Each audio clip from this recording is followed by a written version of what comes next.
Hello and welcome to the latest edition of the About Small Business podcast. In this edition, I'm really excited to be speaking to Jake Thirlaway from the Houghton Thai Boxing Academy. Jake, thank you so much for coming on the podcast. I'm really interested to talk to you. You're the first actual fighting gym that I've spoken to on this, and I know certainly it's quite a big thing at the minute. I think certainly in the Western world, there's a lot of young lads coming to gyms like yourselves, and I think, to be fair, finding a lot of focus and keeping themselves right. Yeah, definitely. One thing I've found with my experience in the past is like, you can go in the gym when you start doing like martial arts, boxing, kickboxing, whatever it'll be, karate, judo, and you essentially can like switch off from the world for an hour. Like, don't think about none of your problems, nothing. Just like go in there, do whatever's being instructed, and then you leave, and like you pick up the world again. You leave, then like you look at your phone, and just reality kicks in a little bit. But like for that hour, hour and a half, 2 hours, you've just got nothing to think about other than the task in hand. And I think like what that gives people, obviously you get like a dopamine hit from it, feeling good from the exercise. But apart from that, everything else, it gives you like all the core values for kids and for adults. And I think everyone just comes back for that feeling, and that's kind of what I'm giving people, like something that I've always experienced in the past, just a nice safe space where they can come, learn, have fun, get fit, and then they can just switch off from everything. And then It's interesting that you're saying safe space, because I mean that's a term I've seen online. It's often mocked quite a bit, but that's clearly important to you, implying that kind of anyone's welcome at your gym. Definitely. Like I say, we're all insured, certified, first aid trained, everything's done right, everyone's all protected. You have to learn the process. Yeah. And it's just making everyone have like that community feeling as well, all the lads chipping in together, helping each other, supporting each other. I've put on first aid courses for the community. Really? I've just getting a defibrillator fitted at the gym for the community. We've raised money for one of the lads. He lost his brother to suicide a few years ago. We've done a big fundraise last year. I take them on gym socials regularly. I take them all over. So just try and do everything I can with them all. Right. So community is clearly important to you then. Yeah, definitely. Yeah. So have you always lived in Houghton? So like I was born in like Penshire, like so they got the Houghtons, like the coalfield areas. Right. So I was born in the coalfield area. Like had a bit of time in Washington as a young lad, and then like went back to Houghton as a young adult, and then that's where like kind of my martial arts and everything kind of. Right. So you've kind of grown up around that area, and that's been what's essentially now your career. Yeah. So it's interesting, sort of thinking back. Obviously, I mean, you are a fighter. You've told me sort of prior to when we started filming, you've done fighting competitively. Yeah. Was that something? I mean, what were you like as a kid? Were you like sort of a bit off the rails, sort of getting involved in a lot of trouble? So it definitely helped to steer us on the right path. Do you know what I mean? Having something to channel everything into. But before you kind of got interested in your martial arts, was it something? Was it something that you needed? Yeah, definitely. Were you getting into a bit of bother? Yeah, so like as all young lads are, they're just out there, like you say, they've kind of got nothing to do. There's no like community club for the kids or anything like that in the area, just out and about doing whatever. So then brother and my mum took us to the gym and give us something to channel, and like I say, now I'm giving that to the other lads. Yeah. Whether you're getting in trouble, not getting in trouble, doesn't matter who you are, everyone's welcome. Like I say, it's a safe space. Yeah. And everyone's got the same ambition and the same goal, and you've got people who were a complete stranger an hour ago. You've just had a good session with them and done that bond, and the next time you come through the door, you say hello, you know the name. Yeah. And then everything clicks together like what you've just been saying. If you're enjoying this content, please do like and subscribe to the channel. Don't forget to hit the notification bell to let you know exactly when another podcast's going to drop. It's interesting me saying that, because I mean, I remember I'm not a sporty guy, but I did try when I was at school. I did play rugby, because I was quite large as a kid, and they persuaded me into the team. I think because a lot of the bigger, more skillful players were getting Saturday jobs, so it's like calling anyone that's like a decent size. But I do remember criticism of the football team and football as a game. because there was certainly back then there was a lot of hooliganism and things like that, misbehaviour, and my PE teacher was very, very quick to point out that you didn't tend to get that at rugby, because a lot of all the aggression was got out on the pitch. So as soon as you'd finished, there were no grudges. You'd just been battering people, running into people, and you'd shake their hand, and it was genuine. And that appears to be what you're saying after you've been training, or even in a fight. Yeah, definitely. You're going in there, you're giving it your all, you're earning each other's respect. Yeah. It's kind of earn, not given. Obviously, you give everyone respect, but in that element of where it becomes a bit reality rugby, getting a bit hands on. Boxing, kickboxing, Thai boxing, it changes. You go in there, you have a good hard fight with someone, you shake hands after and wish them well. Yeah. And there's something in that what's quite special. Obviously, I've just met you today, and you're coming across as like sort of a fairly quietly spoken, very mild mannered, very polite guy, and it's difficult to. You've got the height, you've got the build. I wouldn't want to cross you, but you don't. You seem very in control. Yeah, and I suppose it's difficult to kind of picture you really going for it and losing it in a ring or something like that. Is that a skill that's been acquired through what you've been doing? Yeah, so it'll help you understand life, like I say, if it's a young lad getting in trouble or someone coming to vent the stress for whatever reason. Yeah. So it'll give you that element of like being nice and calm and collective. One thing martial arts teaches you, it's like how much you can push your body.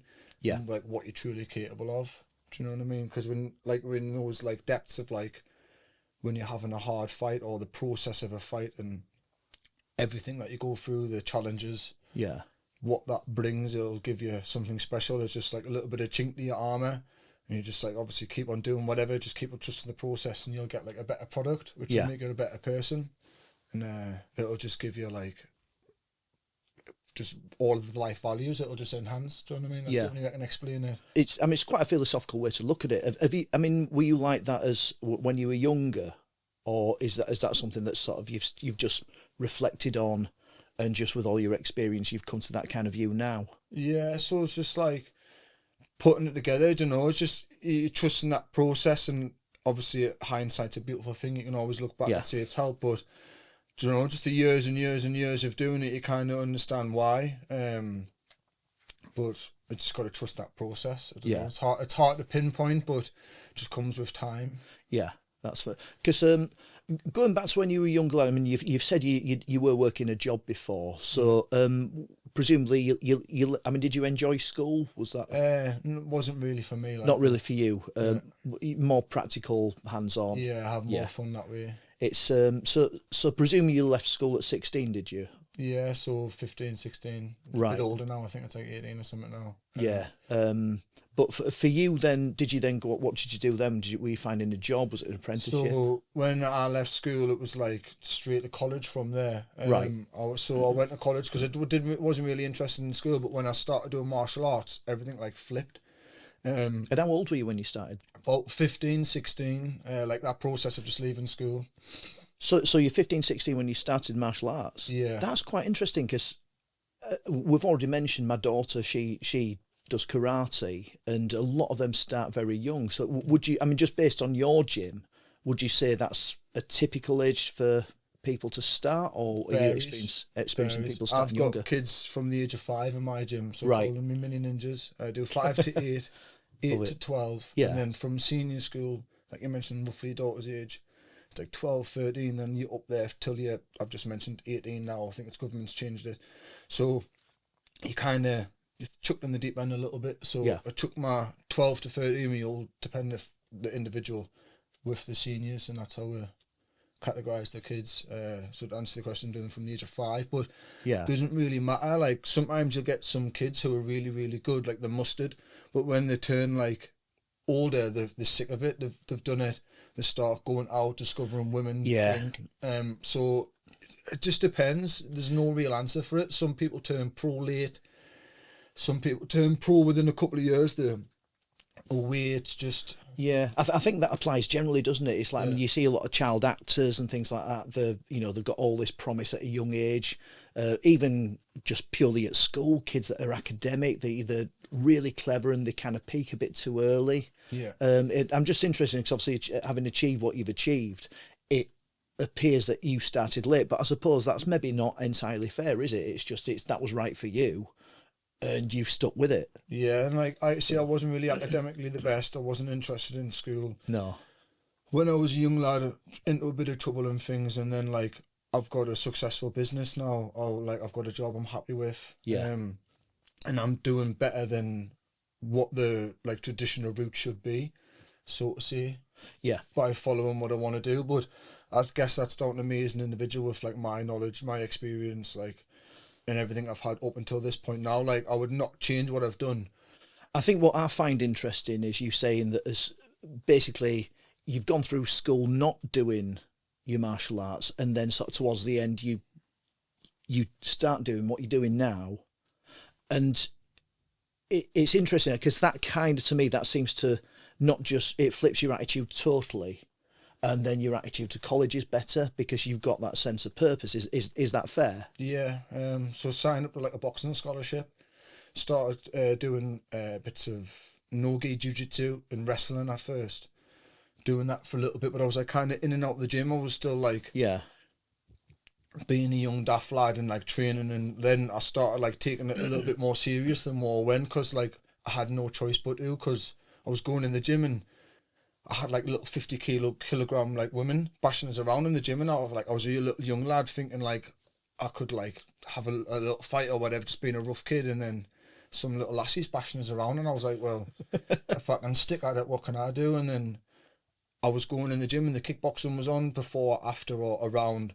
And I was watching the lads like smash the bags and the pads and the noise and just the feel and the atmosphere. I was just like, I fancy a bit of a go of this. Started doing that, and then just like no looking back. Yeah. And then this is where we are today. One thing that's crossed my mind is, because you've sort of acknowledged, you did get in a little bit of bother, but it just does strike me with regards to school PE. I mean, just how did you feel about PE when you were at school? Because clearly you've got that physical talent. We've established I didn't, that wasn't for me, but I did enjoy the other subjects. So someone like you really ought to have enjoyed PE, but I'm guessing you really weren't feeling it. No, not for me personally. What do you think they got wrong? I think the system's a bit out of date personally. Do you know what I mean? I agree, yeah. I think if kids had, I don't know, that's a whole other topic, do you know what I mean? But for me personally, it was just the whole process. But that was mixed in with home life, and on an individual basis for me, it was like everything that was going on at the time. But like I say, probably the two didn't work well together. But when I started to change my outlook through the martial arts training and things, that probably has changed everything on a whole. So it just fascinates me because I think in, I can't remember if it's in China or Japan, I believe that they do sort of kung fu every morning as part of the school day. Now, it's just something that, like I say, when my daughter started learning karate, if you could sort of, you spoke to some guys like you and got you to work with the local schools and introduced what you teach as part of the curriculum, I do wonder if you might see an improvement in behaviour and focus. We do like programs, and we work with different schools and areas. So I work with like the neighbourhood police team. I work with different schools. Yeah. And I go in and I work with like specific target groups of kids that work in trouble with antisocial behaviour, things like that, which is like quite relatable to my experience. So we go in and I do some voluntary, I do some paid, and I work with different organisations, and I go in, I work with like link schools and things. Right. And the kids, like, they do engage and they do see progress, and sometimes we'll maybe put one of them on a free funded programme for 12 weeks that we're running or something. And then like the parents will say like, oh, this, like, they're starting to clean up after themselves around the house, and like the attitude's changing, and they're seeing a massive difference in them. I do think that is fascinating, and we've sort of talked about it before with your own experience, but your attitude generally, it's not just, it's that focus with your training. it seems to improve everything. Yeah. And as I say, I mean, for myself, I mean, I don't train to fight, and because you've mentioned at your gym, you also offer just the sort of just weight training, fitness training as well, don't you? You don't have to come to you and just fight. No, so I've got a gym with about, I don't know, members got about 80 members or something, 60 to 80 members, and there's only like a handful of them fight. Right. It's obviously, if you come for that, like, be prepared to what it intakes, but on the whole, it's just everyone does what that entails to get the benefits. Yeah. Without like getting the end product. If you want the end product, champion, but just have an expectation, bring your running shoes. If I wanted to just sort of keep fit, like sort of just tone up a bit, could I come to your gym? Absolutely. Yeah. Right. Yeah. So you're offering that full service gym as well as that very specific. Yeah, definitely.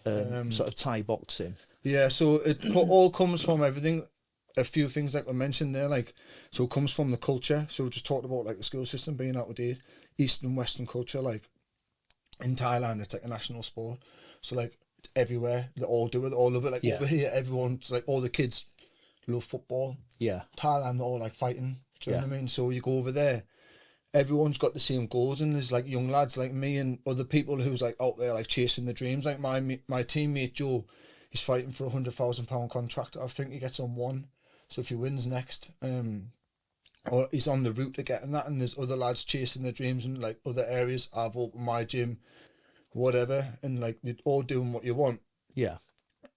And over there, people's like going over there and fighting over there, because there's like opportunities and things, and it's all comes from the culture or the like from in Thailand, because they just, everyone does it, but it's like getting bigger. So there's like big platforms. Yeah. And obviously, because it's getting more popular, it makes like gyms like mine busier, because young lads is like watching it. Every time they open the phone, it's like whatever. Yeah. And then it's just, it feeds into that. I think if our system had something like their system, where it's more of the combat sport is integrated in day-to-day life, I think everyone will be better. But it's just the culture in the whole. Like you go over Thailand, everyone's like, Swaddy Cap, hello, like nice to meet you. And then you go in the gym, and then everyone's like, hello, and then everyone's nice, and doesn't matter who you're with, you speak to someone from around the world, and they're all there to do the same thing. It's interesting because with the culture in this country, I mean, I don't know if this is fair, but it feels like with the football, like you said, that's obviously our prominent sport. It does feel often to me like the priority is the money, as opposed to the skill, the discipline, the fitness. Yeah. But from what you're saying, and I think, to be fair, my experience of other combat sports, limited though it may be, is that is the case. It's that there's more of a priority about yourself. So you're very much into the Thai boxing. You're a Thai Boxing Academy. Could you, for the sake of the people who wouldn't know the difference, what's the actual difference between Thai boxing and kickboxing, which I know has had a sort of quite a popular boost in the country? I do them both. So me personally, I've had 35 competitive bouts, a mixture of kickboxing and Thai boxing. Right. I fought different styles of kickboxing. I fought like American waist above style with no low kick. And I fought K1 kickboxing, which is a low kick and a knee. Right. Obviously with the boxing strikes, kick to the body, kick to the head. And then you do Thai boxing, which is essentially the same, but there's an active clinch with elbow. So the difference between kickboxing and Thai boxing, professionally, elbow. But when you come to proactively get close, you're essentially allowed to grab each other, and you're allowed to work for a split second, couple of seconds. Within that period of time, you want to break posture, you want to try and obviously accumulate damage, or you would score by like sweeping them and chucking them on the floor, but it's like done with technique. But then as soon as that break happens, the referee would make you stand up. Right. So it's like the MMA, the UFC, it's like when they're striking on the feet, but as soon as they start rolling around, it's like they will get broken up and they'll have to stand. Yeah. So I've seen your website, you do MMA as well, don't you? Yeah, so there's MMA available. So it's basically with the academy, we do pretty much cover everything. Yeah. There's kickboxing sessions, which is more focused on the boxing technique. Maybe do some spinning attacks. Yeah. Do the Thai boxing. work on the fundamentals of Muay Thai, and then there's the fighters classes, and then there's MMA. We did do standalone jiu-jitsu, but there wasn't as much of a need. And the MMA is like the wrestling and the jiu-jitsu, so you sync the two together, you put the striking. Jiu-jitsu is getting quite popular with kids and adults as well. Yeah, I've noticed that. And it's really practical as well. I mean, you've got clothing on. If you're ever in a situation where you would need to defend yourself, you've got this, you've got that. Where you can grab. Do you know what I mean? So if you're ever in a situation where you have to defend yourself, you could essentially put a lock on and stop yourself from being hurt, which is like vital. And again, all the lads are going in the gym. The gyms are full, and everything that we've talked about, it's giving everyone values and purpose. And whether it's the kid coming in changing, or it's the adult coming in saying, I'm just feeling better about myself. Yeah. And it's a result, isn't it? Yeah. It's an achievement, whatever it might be. And when you talk about like business and stuff, and like my story, I've worked various jobs. Like I've worked at Nissan. I was going to ask you about that. So, what jobs were you doing? I've done all sorts. Like, see, I left school, done like sport, and then I went into the working world, warehouse work, home improvements. I've been a scaffolder. I've been a lifeguard. I've worked at Nissan. I've worked various jobs, just whatever to do, like martial arts. I've obviously always worked. Is that always been your? It's like sort of right. I've got my hobby. This is how I want to spend my time, and I'll do whatever job I need to put food on the table, pay my bills. But this is my focus. Yeah, essentially. And then I'll continue doing it. Obviously, I've done it for a long time. Various things have gone on in my life, but I've always stuck to it. Basically, obviously, it's took a lot of commitment and things to get to where I'm at. But I kind of got to a point of where I fought the UK number 5, and I fought them to a draw in 2019. Wow. And I was still working full time and stuff, and like I went into work the next day because I couldn't get a holiday in that work, and like just me being me, I was like I was one of them people that kind of always went to work and had a good work ethic and stuff. So like work wouldn't give us a holiday, so I went out on the Saturday night. I had like a Thai boxing fight, and then I went to work the next day with like my head glued together. But like looking back, like it's kind of got us where I'm at. Do you know what I mean? And then, obviously, like just it is what it is. Like that's me. And just then, help shape your attitude. and then I was stood there the next morning, and then like such and such is ringing in because they can't be bothered to come to work, and I'm just like, mad you, like, do you know what I mean? But you do that if you want to do that, because like what you're going to get out of life's like nothing. You need to squeeze as much of the juice if you can. And then it got to a point of where I was like, what can I do if I go full time? And then I was like, well, what can I do? I've got a mortgage. Like I was, don't know, 27, 28 at the time. Obviously, like I'm standing on my own 2 feet. I had been all of my adult life, and it's hard to get there. You need to be, everything needs to be right for you at the time. It does seem very much an all or nothing. Massively. I mean, you'll get that with life in general. Do you know what I mean? But like, it's one of those things. What the reward you can reap in this instance is pretty big. And I've like helped coach and stuff in the past. It's enjoyable. I'm good at it. People fully understand what's going on when you're with someone who's like been through the motions themselves. Do you know what I mean? And having that trust, like I trust my coach 1,000%, like more. If Craig says do something, obviously we'll drill it in the gym, and like if he says it on the day, I don't even think, I'll just do it. It's programmed. Even at your level, you've still got a coach. Yeah. So this is just my business essentially. Obviously I've represented myself before, but I essentially fight for someone else because I have my mentor. Right. I get like guidance from him in certain areas. It might be like a certain business aspect, or it might be like a certain fighting aspect. But like it's just nice to have someone there. It's interesting because that does seem to have been pulled across to the business world at the minute. Like sort of business mentors are, a growing thing. And I just wonder if that has maybe been taken directly from the fighting. Well, essentially all I've done is like I thought, well, I've done it years. I know what to do it with my eyes closed. I'm good at it. I'll take what I've learned from the business world.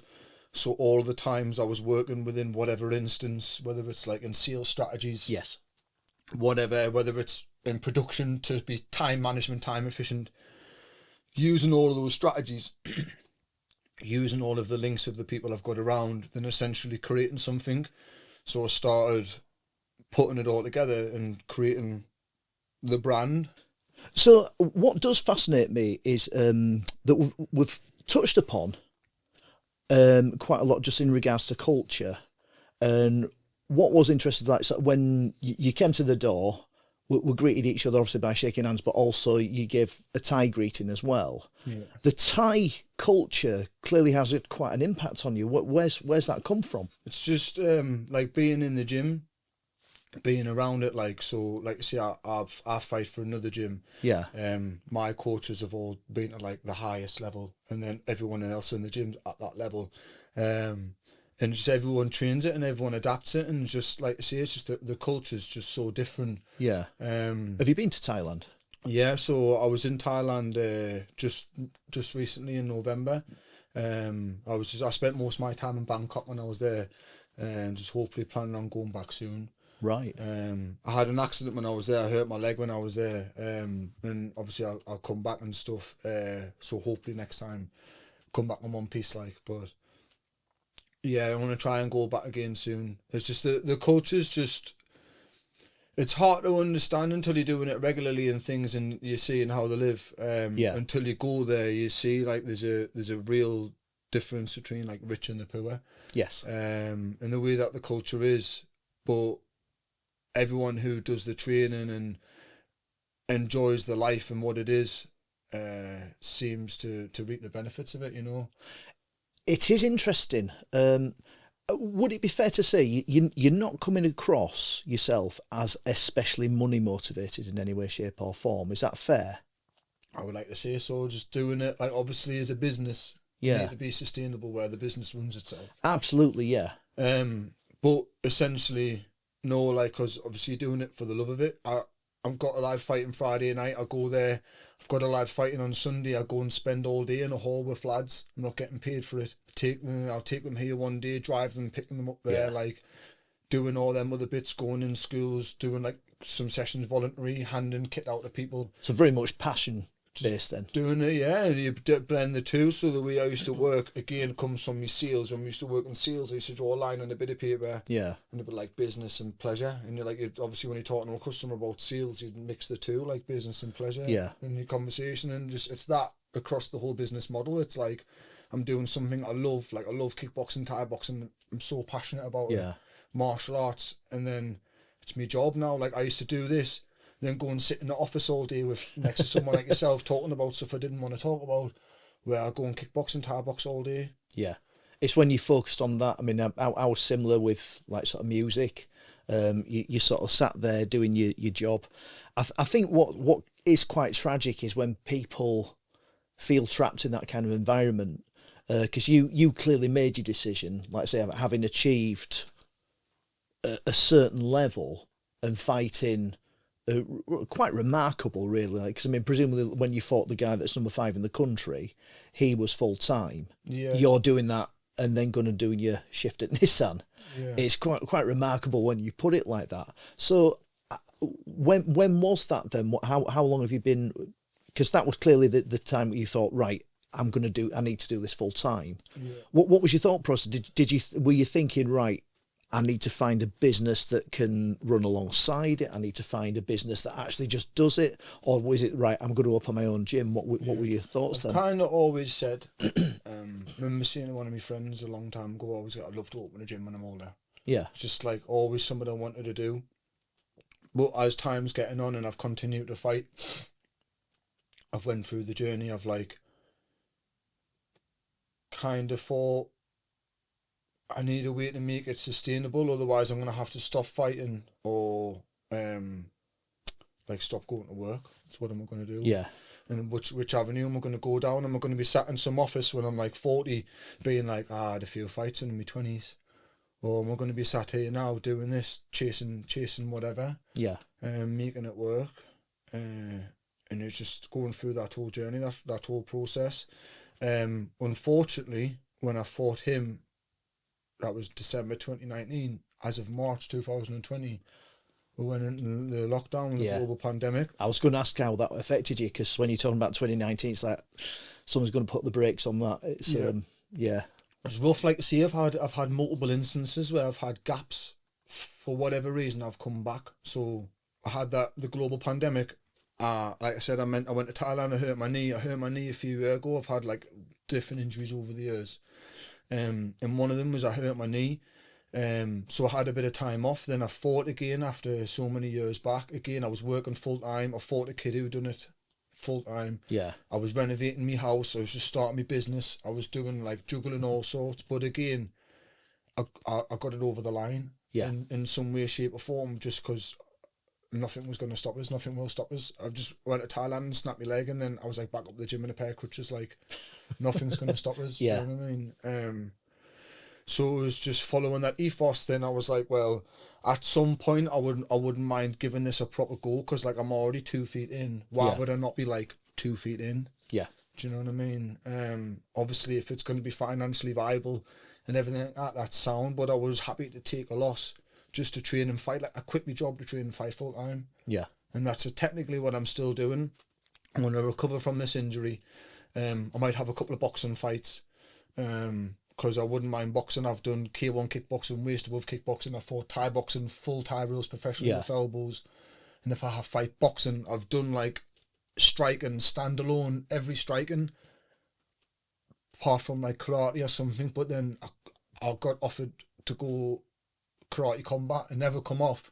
That's like a different organisation globally. Right. You're fighting like a big pit. All right. It's like a sunken pit. And it's like different styles, like with full contact. Right. So I wouldn't mind to go for something crazy like that. That's in like Singapore or whatever. Do you know what I mean? So that'd be pretty cool. But would they allow something like that in this country? Or there's little things like that coming around. The shows are changing. It's changing a little bit. Because when I used to kickbox like 10, 15 years ago, if you didn't buy the DVD or the VHS, you never seen it. Yeah. Where now, like I say, like it's all on apps with like lads, and you can go on and get the streams and pay for links, and it's all changing. But that's why the opportunities is changing, and people's getting sponsored, and lads is fighting and getting paid. I used to pay for a license, and I used to go somewhere, be like, oh, your license has run out, 30 quid. Who am I fighting? Do you know what I mean? Him over there, champion lovely when we're on. It was like, it's a bit different now. Do you know what I mean? It's changing a little bit, but it's nice to see people getting the opportunities. Yeah. But yeah. So it's really, really quite amazing. Listen, because you can see now your passion coming through about what you're doing. You've gone, let's say, and I think same with a lot of people. School's not really hitting the mark, and I agree with that. I think there needs to be getting more people where they are inspiring and helping them on a path. But you've found that you've got this interest in the fighting, and then you've made it your business, and then helping with the community.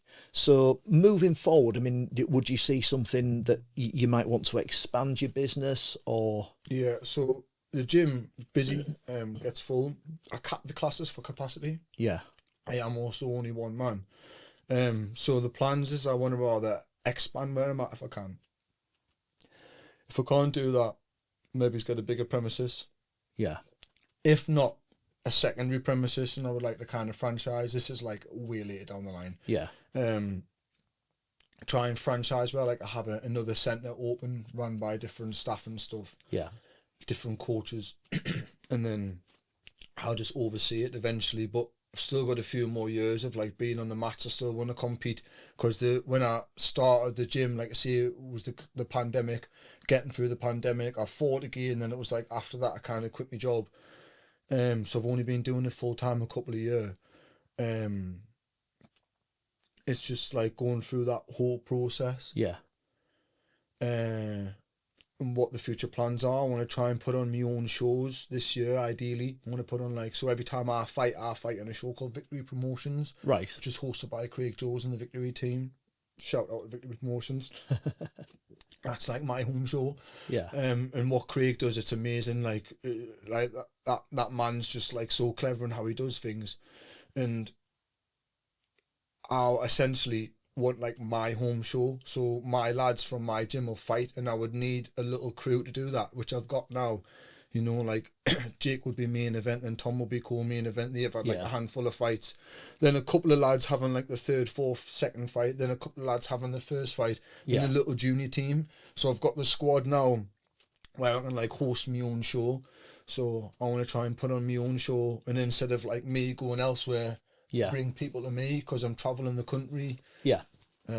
Whether it's local or national, or even in some instances I've fought in the past international. Yeah. It was potentially going to happen again this year, but I snapped my leg, so it hasn't come up. But it was never runs smoothly, but just conversations. I was talking to my coach Craig about it. He was like, "Oh, you could have went to Madrid, like race winning. Just went to Madrid on the weekend with Serge and fought on that Madrid show with the other lads that and like I could have been in the mix, and then I got asked to go for the trials to go down bad company, and then I could have got selected because the rest of my teammates did to go and fight in Italy, and it's just like I'm missing these opportunities, but all I'm doing is I'm just parking me to the side, not putting myself first for once, putting everything else first, the business first, and then I'm just gonna I'm gonna like that and watch it burn, like, and see what comes of that in the next few years.